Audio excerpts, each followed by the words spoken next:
नमस्कार दोस्तों, wealth sky के एक और नए इंटरेस्टिंग वीडियो में आप सभी लोगों का स्वागत है। मेरा नाम है सुधीर और बात करेंगे इस वीडियो में हम निफ्टी एंड बैंक निफ्टी के बारे में। दोनों के चार्ट को अंडरस्टैंड करेंगे, समझने की कोशिश करेंगे कि ऑलमोस्ट निफ्टी 916 पॉइंट ऊपर चढ़ के बंद हुआ है, तो क्या यहाँ से और फर्दर ऊपर जाएगा या फिर प्रॉफिट बुकिंग आएगी। कल सेंसेक्स की एक्सपायरी होने वाली है, किस लेवल पे होगी उसको भी हम अंडरस्टैंड करेंगे। तो वीडियो को स्टार्ट करते हैं।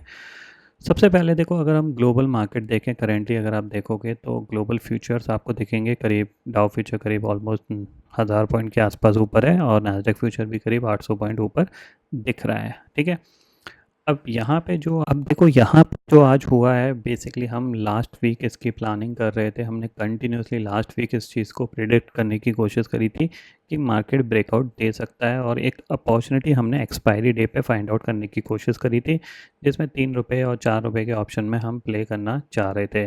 बट बिकॉज कह सकते हैं ना कि किस्मत ख़राब है तो कुछ नहीं कर सकते। यहाँ पे देखो, सिर्फ एक कह सकते हैं कि 2 दिन का इंडिया पाकिस्तान का जो वॉर जैसी सिचुएशन एस्केलेट हुई, उसकी वजह से मार्केट नीचे आ गया और फिर यहाँ पे हमारे पास कोई अपॉर्चुनिटी थी नहीं।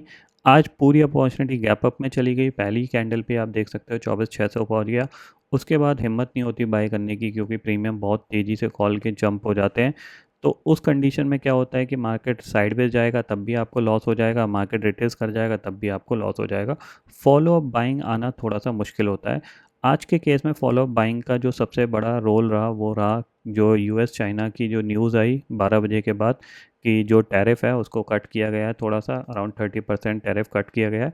तो उसके इम्पैक्ट के बाद मार्केट ने एक और मूवमेंट कर दिया था। ठीक है, और एग्जैक्टली जो हमारा टारगेट था 24,870 का, वो आज ही के दिन में हिट हो गया। अगर ये यहाँ पे साइडवेज करके क्लोज हो जाता तो हम कल इसको बाय कर सकते थे उस टारगेट के लिए। बट कुछ कह नहीं सकते कि जब आप कुछ चीज़ प्लान करते हो, प्लानिंग फेल होती है आपकी, और नेक्स्ट डे या एक दिन या 2 दिन बाद वो चीज़ हो जाती है, तो आपको बहुत ज़्यादा बुरा लगता है। क्योंकि ये चीज़ मैं मतलब ऑलमोस्ट इस दिन से प्रिडिक्ट करके बैठा था यहाँ से कि ये ऊपर जाएगा, और 3-4 दिन हमारे हिसाब से भी मार्केट ट्रेड किया था। बट मार्केट है, इसीलिए मार्केट में अनसर्टिनिटी रहती है, इसीलिए आपको पोजीशंस अपनी उस हिसाब से बनानी पड़ती है जिसमें आप रिस्क अपना पूरा, मतलब अपने रिस्क को समझ सको। ठीक है ना। और इंडियन मार्केट की तो यही चीज़ एक सबसे बड़ी ख़राब लगती है कि यहाँ ज़्यादातर चीज़ें गैप अप गैप डाउन में हो जाती हैं। अगर आप पीछे जाओगे तो आपको सिचुएशन दिख जाएगी। देखो, ये अराउंड 800 पॉइंट के आसपास का गैप डाउन खुला। ठीक है, फिर ये नीचे गया, रिकवर होके नेक्स्ट डे गैप अप खुल गया। गैप अप खुल गया तो जैसे मैंने बताया ना, या तो वो साइडवेज चला जाता है या रिट्रेसमेंट आ जाता है। तो रिट्रेसमेंट आ गया, फिर यहाँ से बाइंग आई थोड़ी सी, नेक्स्ट डे फिर सेलिंग आके साइडवेज हो गया, देन फिर गैप अप और फिर ये मोमेंट हमने एक पकड़ा था। मतलब इस पूरे मोमेंटम में हमने ये 400 पॉइंट पकड़ पाए थे ऑन स्क्रीन। बाकी सारी चीज़ें यहाँ पे गैप अप गैप डाउन की वजह से चली जाती हैं। ठीक है, यहाँ पे भी आप देखोगे गैप अप खुला और फॉलो अप में ये निकल गया। हमारे हाथ में कुछ नहीं आया, लिटरली कुछ नहीं आया है।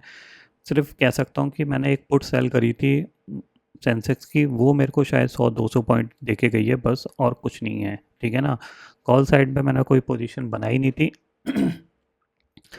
कॉल साइड पे मैंने कोई पोजीशन बनाई नहीं थी, क्योंकि मैं देख रहा था कि थोड़ा सा मार्केट रिट्रेस करे, और अगर साइडवेज रहता है तो कल प्लान कर सकते हैं कॉल साइड का। But because news I, news के बाद फॉलोअप में यहाँ पे ऊपर निकल गया।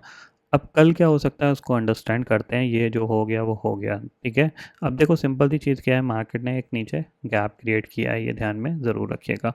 अब कल के लिए इम्पॉर्टेंट क्या है, कल की ओपनिंग बहुत ज़्यादा इम्पॉर्टेंट रहेगी, क्योंकि ओपनिंग के बेसिस पे ही हम डिसाइड कर पाएंगे कि मार्केट किस साइड मूवमेंट करेगा। ठीक है, पहली चीज़, एक चीज़ ध्यान में रखिएगा, ऑलरेडी आज मोमेंटम होने की वजह से मार्केट क्या है, जितनी भी कॉल हैं वो काफ़ी तेज़ी से जंप हो चुकी हैं। अगर आप निफ्टी की कॉल देखोगे तो आप देखो, 25,000 की कॉल से लेके 25,400 तक की सारी कॉल आपको महंगी दिख रही हैं। ठीक है ना, 170 रुपये, सॉरी 180, 150, 131, 110।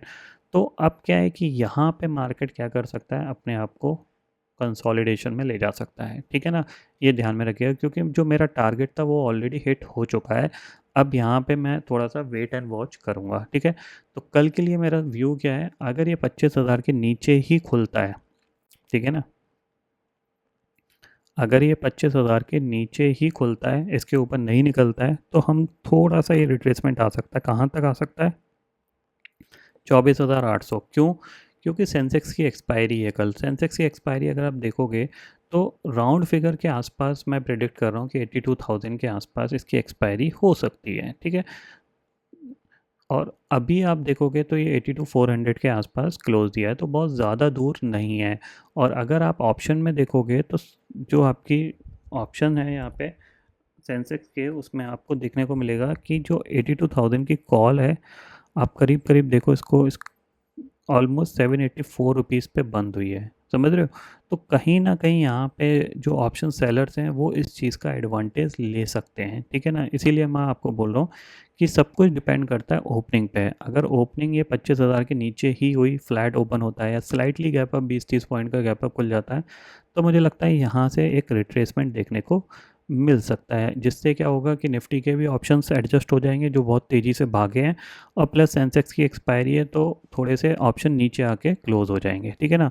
इवन अगर आप देखोगे सेंसेक्स की जो 82,500 की कॉल है, ये भी करीब करीब 450 रुपये की चल रही है। तो जाहिर सी बात है, अगर कोई इसको सेल करेगा तो वो 83,000 तक सेफ़ है। तो वो करेगा क्या, वो इम्पॉर्टेंट यही है कि वो इसको नीचे ही रखने की कोशिश करेगा। लेकिन फिर भी मार्केट है, कुछ भी कर सकता है। बट मेरा जो व्यू है वो इस टाइप का बन रहा है कि यहाँ पे मार्केट अगर 25,000 के नीचे निफ्टी सस्टेन करता है तो थोड़ी बहुत प्रॉफिट बुकिंग यहाँ पे आ सकती है, ये ध्यान में रखिएगा। क्योंकि ऐसा स्ट्रेट लाइन में निफ्टी ऊपर जाएगा तो कॉल वालों को बहुत ज़्यादा प्रॉब्लम हो जाएगी, जिन्होंने कॉल सेल कर रखी है। तो क्योंकि आज ट्रेंडिंग था तो आज मार्केट गिर नहीं सकता था, तो कल थोड़ी बहुत प्रॉफिट बुकिंग हमें देखने को मिल सकती है, ये ध्यान में रखिएगा, ठीक है। तो यहाँ पे क्या व्यू रख सकते हैं, देखो मेंबरशिप जिन्होंने ले रखी है उनके लिए मैं अभी एक वीडियो बना के उनको व्यू बता दूंगा कि वो किस प्राइस पे कौन सा ऑप्शन प्ले कर सकते हैं। अभी बता दूंगा, नहीं तो सुबह भी बता दूंगा, दोनों अभी भी बता दूंगा। थोड़ा सा वीडियो बना के 1-2 मिनट का बना के मैं उसमें डाल दूंगा, ठीक है। बट आप लोगों के लिए सिंपल सी चीज़ ये है, मेरा व्यू ये है कि अगर निफ्टी फ्लैट या स्लाइटली गैप अप खुलता है, मतलब 25,000 के नीचे ही रहता है, तो 82,000 के आसपास एक्सपायरी हो सकती है। 82,000, 82,200 के आसपास एक्सपायरी हो सकती है। तो उस केस में आप क्या है कि अगर मान लो आपको गलती से ये 82,600, 700 के आसपास मिल जाता है, तो डेफिनेटली वहाँ पे एक बार सेल करके काम किया जा सकता है, ठीक है। यही मेरा व्यू है, इसके अलावा कोई व्यू नहीं है। फिलहाल बाइंग का व्यू नहीं है, क्योंकि ऑलरेडी बाइंग का टारगेट मेरा हिट हो चुका है। अब बाइंग का जो नया टारगेट होगा उसके लिए मार्केट को 1-2 दिन ट्रेड करना पड़ेगा। आइदर वो ऊपर ट्रेड करे, नीचे ट्रेड करे, थोड़ा सा यहाँ पे रिट्रेसमेंट भी दिखाना पड़ेगा, तब फर्दर हमें वो बाइंग के टारगेट मिलेंगे, ये ध्यान में रखिएगा। दूसरी चीज़ है, जो ग्लोबल मार्केट अभी आपको ये ऊपर दिख रहे हैं ना, ये मेरे को लगता नहीं है कि ये ऊपर क्लोज होंगे, ठीक है ना। इसके पीछे का रीज़न मैं आपको बताता हूँ। देखो अभी ये यहाँ पे आप देखो नास्डैक, ये डाउ फ्यूचर का चार्ट है, ठीक है। अब हम आज जब डाउ में गैप अप खुलेंगे तो हम ऑलमोस्ट उस लेवल पे खुलेंगे जहाँ से हम डाउ गिरा था, टैरिफ अनाउंस हुआ, यहाँ से वन वे में गिरा था। बट अभी भी स्टिल टैरिफ पूरी तरीके से हटा नहीं है, ध्यान में रखिएगा, पूरी तरीके से हटा नहीं है। सिर्फ एक कह सकते हैं एक डील हुई है जहाँ पे 30% रिडक्शन हुआ है, ठीक है। 30% रिडक्शन हुआ है, ये एक पॉजिटिव तो है मार्केट के लिए। बट मुझे लगता है कि यहाँ पे गैप अप खुलने के बाद थोड़ा सा और एक प्रॉफिट बुकिंग दिखा के थोड़ा और टाइम पास यहाँ पे करना चाहिए, उसके बाद ये हो सकता है ऊपर जाए। दूसरी चीज़ ध्यान में रखिएगा, बहुत ऑलमोस्ट 2-3 साल बाद मार्केट डाउन ट्रेंड में आया था, ठीक है ना। बहुत 2-3 साल डाउन ट्रेंड में आया था, तो इमीडिएटली ये पॉजिटिव ट्रेंड में जाएगा, थोड़ा सा मुश्किल लग रहा है यहाँ पे। तो इस पर आप नज़र रखिएगा, आज हो सकता है गैप अप खुलने के बाद इसमें प्रॉफिट बुकिंग आ सकती है, ठीक है। प्रॉफिट बुकिंग आ गई तो हमारा जो प्लान है सेंसेक्स का पुट लेने का, वो हमारा थोड़ा सा एग्जीक्यूट हम कर सकते हैं। ज़्यादा रिस्क नहीं लेंगे, क्योंकि ट्रेंड के अगेंस्ट ट्रेड कर रहे हैं, तो छोटा मोटा रिस्क ले सकते हैं 3-4 हज़ार 5 हज़ार का। उसमें वही हमारा टारगेट होगा, 20-30 रुपये का ऑप्शन लेके करीब करीब 200 रुपये का टारगेट लेके चल सकते हैं, ठीक है। इतना आपको यहाँ पे समझ में आ गया। बाकी बैंक निफ्टी अगर आप देखोगे तो बैंक निफ्टी में कुछ ज़्यादा मोमेंटम नहीं है, मुझे लगता है बैंक निफ्टी यहीं कहीं होल्ड करेगा और प्रॉफिट बुकिंग दिखा सकता है। क्योंकि इसके लिए इसका पूरा ट्रेंड चेंज होगा अगर ये इसने इस लेवल को क्रॉस कर दिया, ये ध्यान में रखिएगा। क्योंकि ये हाई बना था, उसके बाद ये हाई बनाया, उसके बाद ये हाई बनाया। अब मार्केट ने इस हाई को ब्रेक तो किया है, बट अगर इसके ऊपर नहीं निकल पाया तो फिर ये दोबारा से नीचे आ सकता है, क्योंकि ये एक गैप है, ठीक है। इतना आपको क्लियरली समझ में आ गया होगा। इस गैप को भी हम प्रिडिक्ट करेंगे 2-3 दिन जब मार्केट साइडवेज चला जाएगा, तब देखेंगे ये गैप कब फिल करने आ सकता है, हो सकता है मंथली एक्सपायरी में आ जाए, तो तब हम थोड़ा-सा इसको प्रिडिक्ट करने की कोशिश करेंगे। बट फिलहाल मेरा जो व्यू है वो ये है कि अगर निफ्टी 25,000 के नीचे ट्रेड करता रहता है, मतलब 25,000 के ऊपर नहीं जाता, अगर ऊपर गया तो ये बेस बनना स्टार्ट हो जाएगा, फिर चांसेस बहुत कम है। अगर ये नीचे ट्रेड करता रहा 25,000 के नीचे, तो फिर ये एक बार इस लेवल तक आ सकता है, जो कि है अराउंड 24,800। ठीक है, तो आई होप दोस्तों ये पर्टिकुलर वीडियो आपको समझ में आ गया होगा। दोस्तों फिलहाल इस वीडियो में इतना ही है। आई होप ये वीडियो आपको पसंद आएगा। वीडियो पसंद आता तो लाइक और शेयर ज़रूर करिएगा और चैनल को जो सब्सक्राइब कर लीजिए, क्योंकि मैं सुधीर लेके आता रहूँगा हर दिन आपके लिए नए नए वीडियो। इसी के साथ शुक्रिया दोस्तों, जय हिंद।